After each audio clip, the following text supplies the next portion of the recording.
जिलार all ओडिशार president अटे। आज्ञा आमर दाबी पूरण करने आमर 8टा दाबी रही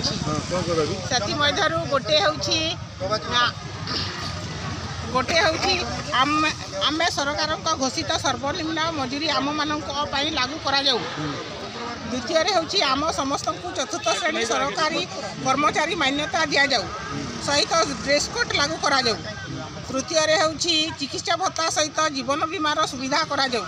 चतुर्थ हूँ 2018 मसीहा जानुआरी मास ठारू वर्तमान प्रचलित वर्धित दरमा बकेया पाउना दि जाऊ। पंचम हूँ आम मानू बाहर करवा एवं नियुक्ति करवा पचिका रोसई करे ना ना आम सेवाश्रम प्रथम रु 8म श्रेणी पर्यंत रोसई कर 3000 टंका दौरान ना आज्ञा 3000 कौन परिवा गोटे पोषी हे आम बहुत कष्ट चली जाऊँ। माँ मैंने भी बहुत कष्ट पाँच डेली 100 टंकार कौन हे एवं तो दरदाम बहुत आमको सरकार घोषित मजूरी दि जाऊ।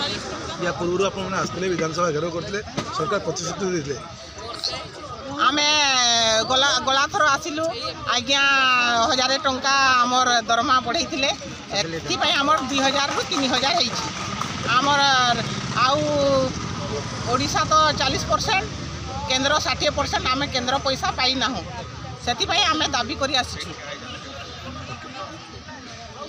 पक्षर आज 8 दफा दाबी नहीं आम विधानसभा सम्मुख में शांतिपूर्ण भाव में विक्षोभ प्रदर्शन कर दाबी है प्रथम एम 1000 टंका माननीय मुख्यमंत्री बढ़ई से आम धन्यवाद देवा सहित आम आपत्ति करूँ आउ कि पैसा वृद्धि करा जाऊ कारण सर्वनिम्न मजूरी हिसाब से दि जाऊ कारण से सका 9टार आसुँच दिन 2टा बेलू पिला रोसईवास कर खाया देकर विदाई जाऊँ। सारा ओडिशा केते प्राचिका ना सारा ओडिशा तो आमर 127,000 अच्छा आज तो आमर 500 पाखापाखि आम आसीचु आउे सबू स्कूल जड़े लेखा आम डाकीचु कारण बेसी लोक रोसई तो आम बंद करूँ नहीं कारण पाई जेहेतु से दायित्व अच्छा रोसई बंद कर आंदोलन करवा यहाँ आमर व्यवस्था भीतर ना तो आम सरकार को अनुरोध करूँ आम आशा रखी निश्चित भाव में सरकार बुझे कारण माननीय मुख्यमंत्री 1000 टंका बढ़ई से आम धन्यवाद देलु यही गत 4 मास तले आवे आम आशा करूँ आउ कि पैसा वृद्धि करा जाऊ और ड्रेस कोड गोटे सरकारी ड्रेस कोड हो जो थे कि समस्ते एकाठी पाइबे आम लिखिचु डायरेक्टर को